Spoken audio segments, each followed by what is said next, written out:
Welcome to the Building Materials Sales and Marketing Podcast, presented by Mark Mitchell, a sales and marketing consultant who specializes in helping building materials companies overcome difficult sales problems. Mark is the author of the book Building Materials Channel Marketing and a frequent speaker at industry events. Hello, this is Mark Mitchell. Today I want to talk about planning for next year. It's getting to be that time when companies start to plan for the next year. Unfortunately, I find most companies do not take this planning process seriously. They do not devote enough time and attention to it. It gets to be kind of a fill in the blanks. Let's get out last year's plan. Let's change a few of the blanks and then let's submit it for approval. Versus let's start with a blank slate and really take the time to seriously look at where we are and where we want to go. What opportunities do we have and what challenges are we facing? It's almost like it's just that we accept this as the world is and we'll just do our best every day and cross our fingers. And that's not a great way to do planning. The first step I recommend is to review this year. Take a good hard look at what worked really well. Where were you successful this year? And ask yourself why. Why were you successful? And there's, peel away the onion a little bit to look in a little more depth, because most people make the mistake of having a very superficial reason why they think they were successful. And it usually has more to do with some other issues that are easy to overlook. The second part in that is to really look at non-judgmentally, look at what failed, what didn't work, and why. Most companies tend to stay away from this. First of all, because it's not necessarily pleasant. The other is that there's a tendency for people to think that it's going to personally reflect poorly on them. And it's not about the people, it's about what didn't work and why.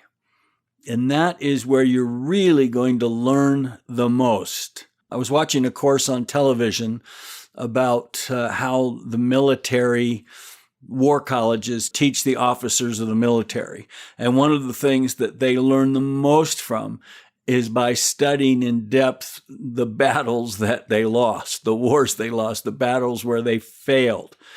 They learn a lot more from that to ensure their future success than they do by studying where they were successful. So don't overlook that important part of looking hard at what could you have done better when you failed, or what could you have done differently. The next important step is I find most building material companies do not really understand their customers.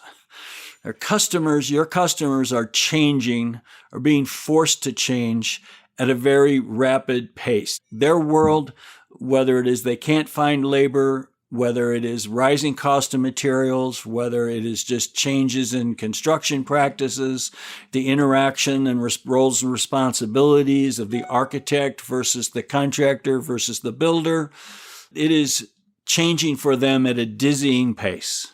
And at least once a year, senior management of your company, and as many people as possible, need to spend some face-to-face time with customers. And I don't mean just your best customers that like you and you like them and you take them fishing every year.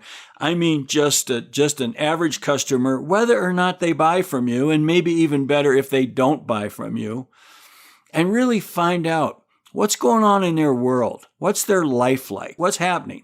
So you really have a much better understanding of the issues that your customer is facing, because I find many times the reasons why you think they should buy your product are not really the reasons they're interested in. And you're going to find those reasons out by spending time with them. And rather than doing a big $20,000, $50,000, $100,000 market research project, I really recommend if you sit down with literally 6 customers, it is amazing what you can get from them just by having a conversation where you're not trying to sell them something. You're just trying to learn what's going on in your world. With your customers, the other thing you want to do besides understanding their world, you understand why they either buy from you or they buy from your competitor. What are you doing right or what is your competitor doing right? That is the reason why. And it many times will surprise you the reason why they've decided to buy from you. Half the time I find it has nothing to do with price or product.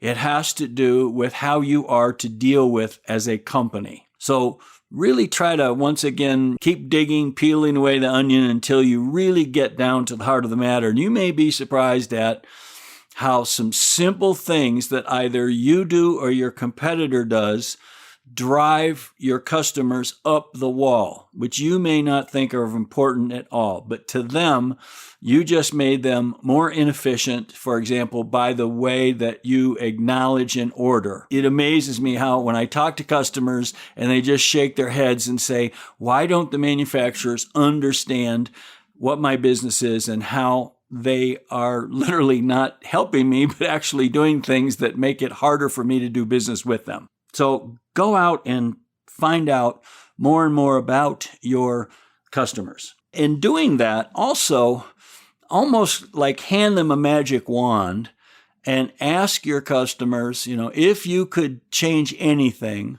about our company or how we do business with you, what would you change? You'll be surprised once they go, you mean anything? What they will tell you. Sure, there will be a few people who jokingly say, lower your prices. That isn't really a serious answer. You really want to keep diving down, or if that's the person's best answer, that's not really a great customer. Keep digging, and you'll be amazed at some of the simple things that your company does that make it difficult and frustrating for your customer to do business with you. So you want to find out, ideally, the more senior person in your company, the CEO or president, is finding these things out, because they're the ones that can affect real change to go forward. The next thing you want to do is you really want to take a fresh look at your competitors. When I work with building material companies and we start to evaluate competitors, whether it is we are observing them at a trade show, we're discussing them in a meeting, we're discussing them with a customer, there is this focus on all the things that they're doing wrong. It's either things they're doing wrong or the unfair advantage they have, such as a bigger marketing budget or more salespeople or something. There isn't a look at says, what are these companies doing right? What are they doing better than us? And even in very small ways can make a huge difference. But there's this tendency to, first of all, look at what they're doing wrong or look at what we think they have this unfair advantage. And we want to dig further than that. And you want to get down to what are the other probably small things on the surface. They look very small that they're doing right that make it easier for the customer to do business with them and make it harder for you to sell the customer because you're not doing these same things that make it easier to do business with you. So take a hard look at your competitors. And while you're doing the customer research, if you're meeting with a customer that buys from your competitor, assume that they're making the right choice, that they're a smart person. Ask them, why do you buy from this company? What do they do that you really like? Even if they are in love with your competitor, if you ask them, what do you wish they did differently or better? Trust me, they will have a long list. It's like I always joke about my wife loves me, at least I believe she does. And if you sat down with my wife and asked her, what do you wish Mark did differently or better? You could fill a legal pad. So find out, what do the customers who buy from your competitors, who you think are very loyal to your competitors, find out what do they wish they did differently. Two things happen when you do that. The first is you start to drive just a little bit of a wedge about, wow, why don't they do that in the customer's mind? The second is you now can come back and say, if we did all the things our competitor does that you like, plus we did this other thing that they don't do that you wish, would you buy from us? you can now have that conversation with a customer. Now, along those same lines of how do we make it easier or preferable for a customer to do business with your company, the next thing I find is you need to really evaluate the KPIs or how you measure the performance of the other non-marketing, non-sales departments. So how is your plant manager rewarded? How's their performance measured? The same thing with customer service, with your shipping department, with order processing, with technical support, how you manage warranty claims, how you acknowledge orders, how your accounts receivable department functions. What is the measurement? It almost never has anything to do with customer satisfaction. So they're running counter to making your customer happier doing business with you because they're focused on how do we become more efficient? How do we reduce costs? As opposed to how do we make our customers more and more and more in love with us? So revisit how you're measuring the performance and incentivizing those, I'll call them operational people, and get them on board with part of their measurement. It should be the main measurement is making your customers happier. If you ever want to learn how this can work, go to, next time you're in Las Vegas, go to Zappos and take a tour of Zappos. And you will see the whole company is not based on selling shoes, not based on upselling, not based on getting off the phone as soon as possible. It is based totally on making people happy. So if we ship a pair of shoes to somebody, we'll make them happy, then let's do that. Okay? It's amazing what happens when you start to have that attitude. So really think about how to improve that element of making customers just love you. And it's all parts of you. It is the shipping department they need to love just as much as the salesperson, just as much as your product, just as much as your brand. Okay?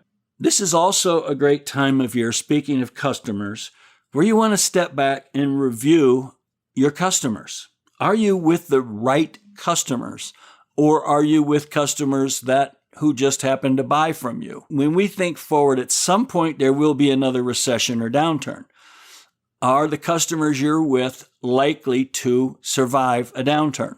Are they going to retire and go out of business? If you're selling to, smaller privately held companies, I see more and more of them where perhaps the owner has no way out and eventually will just close the doors. Are they likely to be acquired? Okay. What's going to happen? So you want to make sure, take a look, are you with the customers you really want to be with? And while some of those may seem hard to get or out on the horizon, don't let go of that goal of going after them. The next part of reviewing your customers is the building materials industry right now is going through a tremendous amount of change. It is whether it is the move online for information as well as for purchasing materials, or the continuing growth and evolution of design build, or the growth of panelized, modular, factory-built construction. These are representing huge changes, and they are coming very, very fast. So you want to take a look and say, what's going to happen with our customers? There's going to be channel conflict. You may have a big distributor that you sell to today, and unfortunately, you should be hoping that a large panelized manufacturer comes to you and wants to buy direct. Well, they're not going to buy through anybody in the middle, like a distributor or dealer. Are you prepared for that? What are you going to do? What can you do to help your distributors and dealers move through this? So you're going to be facing these challenges. You need to have a plan for it. Now, one plan can be, we're totally loyal to our distributors. We will not sell direct. That's fine. But you need to realize that you need to change a little bit of your thinking to do that. So take a hard look at what's coming in the changes, which are going to create a lot of channel conflict. The two biggest I see is I don't care what product you sell, you're going to start to see more and more of it sold online by you, by your competitors, or by some of your distributors are going to start selling it online, which is going to create channel conflict. The other one is we're going to see the growth of panelized modular factory-built housing, and they are only going to buy direct. It's also going to force other builders and contractors to reevaluate how they're sourcing materials in an effort to cut any what they see as unnecessary costs. So you really need to be on top of this. This is also a great time to step back in today's world particularly and evaluate your sales department. Is it set up correctly? Is it doing what you want it to do, or are you merely have a legacy method of we have a VP of sales and we have 20 salespeople out in the field. This is what they cost us. This is what they do. So the first question I have is, are your salespeople really account managers, or are they hunting for new customers to convert new customers? I find an awful lot of salespeople really function as expensive account managers who are there to make sure your current customers' needs are met and they are happy. I think that they're missing a lot of opportunities by not having people out there who are true business development people, true hunters.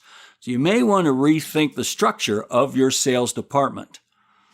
Should you have fewer people who are out hunting for business and then have people who are managing business? And the people who are managing business, do they have to be out in the field, or can they literally be managing the business by phone and computer from either your headquarters or sitting wherever? More and more people today don't have time to meet with people, and they're very used to being dealt with or managed by phone and through email, as long as it's responsive and they get the answers they want. So rethink about the structure of your sales department.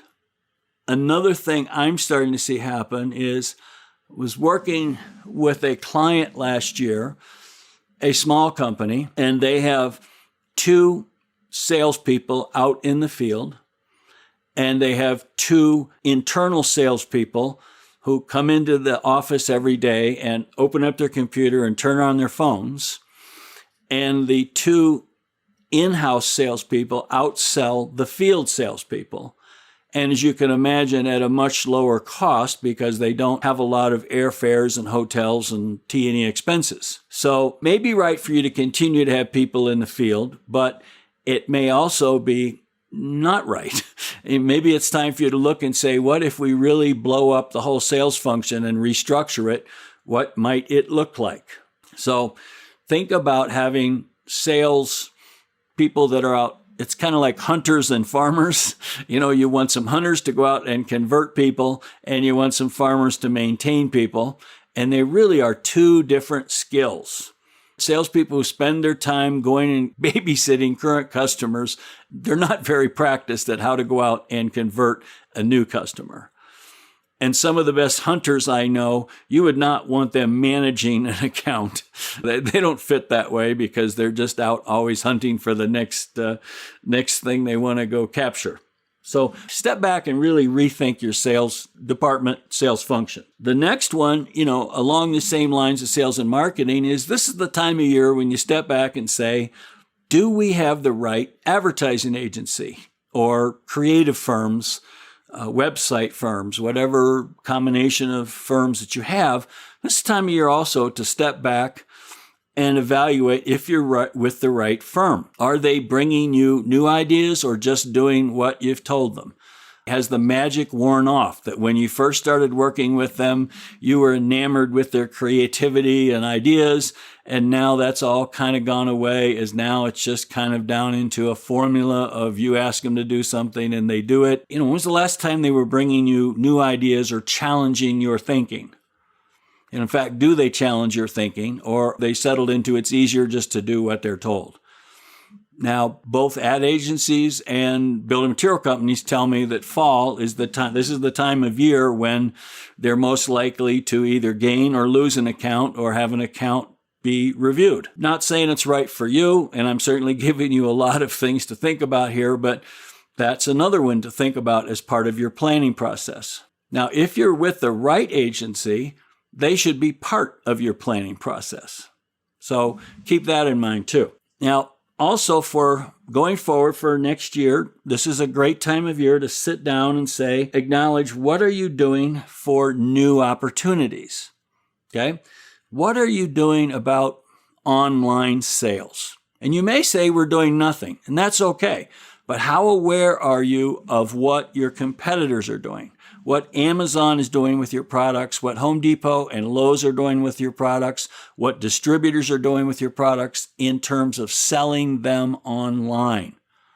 You need to be monitoring this because whether you choose to get involved or not, eventually you're going to be drugged there. But keep an eye on those changes because every one of those is a sale that you are losing because that customer prefers to buy things online. So keep an eye on that.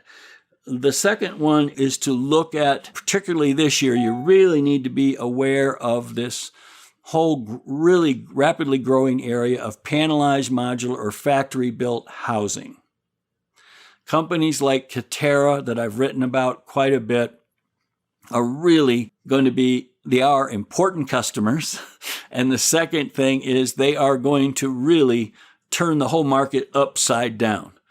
And while Katerra is a big company, there are also a lot of small Katerras that are starting up and doing well and growing, and they're going to become customers. So someone on your team, you need to be really paying attention to this. I even want you to think about many companies, if they sell to big boxes, they'll have a salesperson whose whole job is taking care of Home Depot. If they sell to top 20 builders, they'll have a salesperson whose job is to take care of top 20 builders. I think you need a salesperson who's in charge of panelized modular factory built because their needs are very, very different. And they are big companies, big potential customers. So I would also think as you're thinking about your organizational chart that you look about having a person who's appointed to be the leader of panelized modular factory built sales, and that person can have a direct line to the CEO because many of the reasons why this type of customer is going to want to buy from you are going to require changes, perhaps in your product, changes in how you do business in order to get the sale. And so it's going to take some real top-down clout to be able to make those changes. Final two things. One is I'm always amazed at how, I guess, if you're reporting to investors and things, you can't give them numbers that you can't make. Because I always think that building material companies have goals which to me are rather, I don't know, they're just we can grow 2%, so we'll say we can grow 2%. So I don't see enough stretch goals out there, even if they're hidden in the background. I see everybody having, comfortable, realistic goals. So I really encourage you, whether you let the investors know or not, but that your inner circle of team, that you have some real stretch goals to put in place because most of your competitors do not have aggressive stretch goals. And it's almost as simple as, I look and say most companies settle for low single-digit growth goals. And I'm looking, it should be at least over 5%. And ideally, you should have a double-digit growth goal in mind.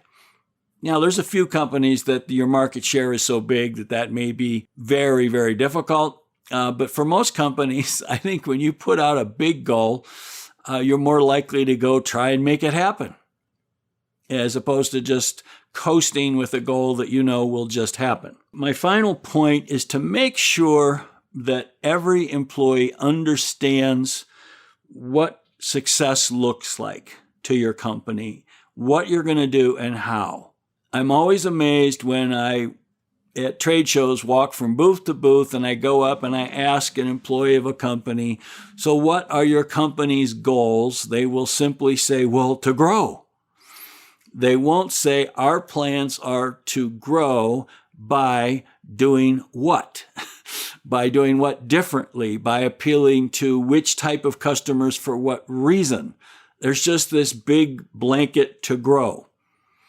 So make sure that everyone on your team, sales, marketing, shipping, I don't care who it is, every single employee, if I went up and said, what are your goals this year, that they can say, our goals are to grow, and whether or not they tell me a number, that's okay, but to grow by doing what? Okay? So put that together. I hope this has been helpful to you. This is the one time of year when if you don't take some serious time, some serious commitment to planning, you are really missing an opportunity. So don't let this just be a let's get out last year's plans, let's move a few numbers around and fill in the blanks, and that's our plan. Really make this a concerted effort, and you'll be amazed at how much more successful you will be. Well, in the meantime, of course, if you think your company could use some help in planning in any part of this, whether it's customer, competitive research, or just an overall recommendation on opportunities that you're missing, please contact me. I hope you have a great week. Until next time, Mark Mitchell. Thank you for listening to this podcast from Mark Mitchell on building materials, sales, and marketing. We hope he gave you some fresh perspectives on how to grow your sales, and will listen to future episodes.